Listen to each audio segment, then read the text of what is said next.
This is the journey to one Africa.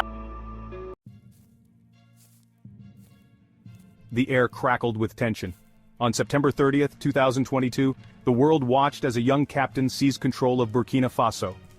Captain Ibrahim Traoré, a relatively unknown figure, announced the dissolution of the government and the suspension of the constitution. This was the second coup in just 8 months, a testament to the deep-seated instability gripping the West African nation. Traoré's sudden rise to power marked a dramatic escalation in Burkina Faso's fight against Islamist insurgents, and a pivotal moment in its history. To understand Traoré's ascent, one must first revisit the events of January 2022. Lieutenant Colonel Paul-Henri Sandaogo Damiba, promising stability and security, led a coup that ousted President Roch-Marc Christian Kabore. Damiba's government, however, struggled to contain the growing jihadist insurgency that had plagued the country since 2015. Public frustration mounted as violence escalated and insecurity spread. Traoré, a junior officer at the time of Damiba's coup, had been a vocal critic of the government's inability to protect its citizens. He argued that a change in leadership was necessary to effectively combat the insurgents. His message resonated with many within the military, particularly younger officers who shared his frustrations. When Traoré seized power, he justified his actions by pointing to Damiba's failure to improve the security situation. He accused Damiba of isolating himself from the people and losing the support of the army. Traoré promised a more inclusive government and a renewed focus on fighting terrorism.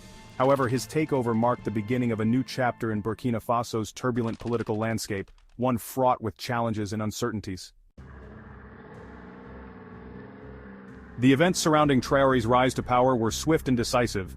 On that fateful day in September, gunfire erupted near the presidential palace in Ouagadougou, the capital of Burkina Faso. Rumors of a coup quickly spread through the city, sending shockwaves through the nation and the international community.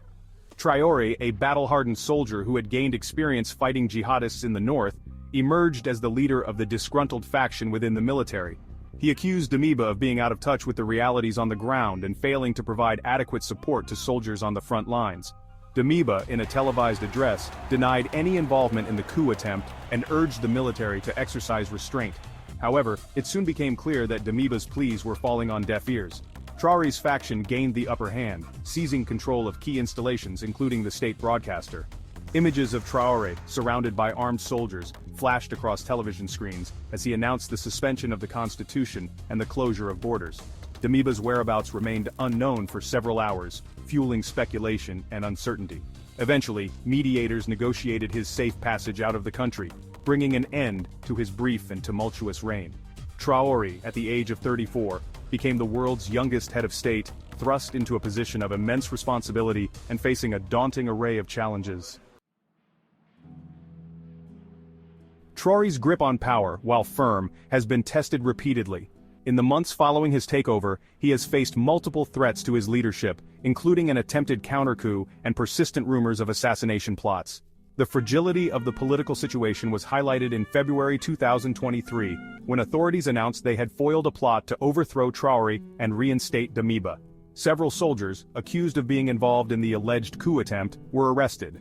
The government claimed that the plotters had been planning to attack key installations and assassinate high-ranking officials, including Traoré himself.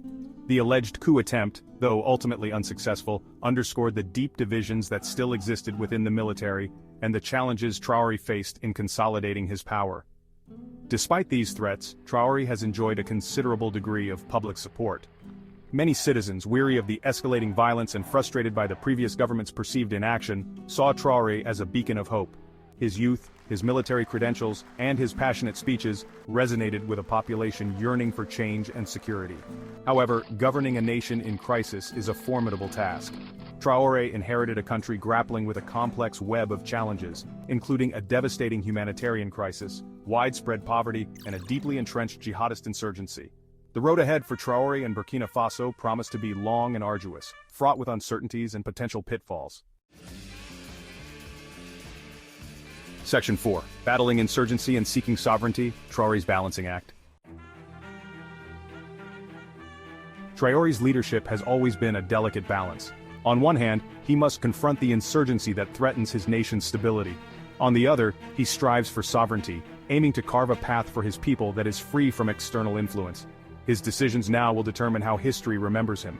Will he be seen as a leader who rose above adversity, or one who succumbed to the pressures of his time? Only time will tell.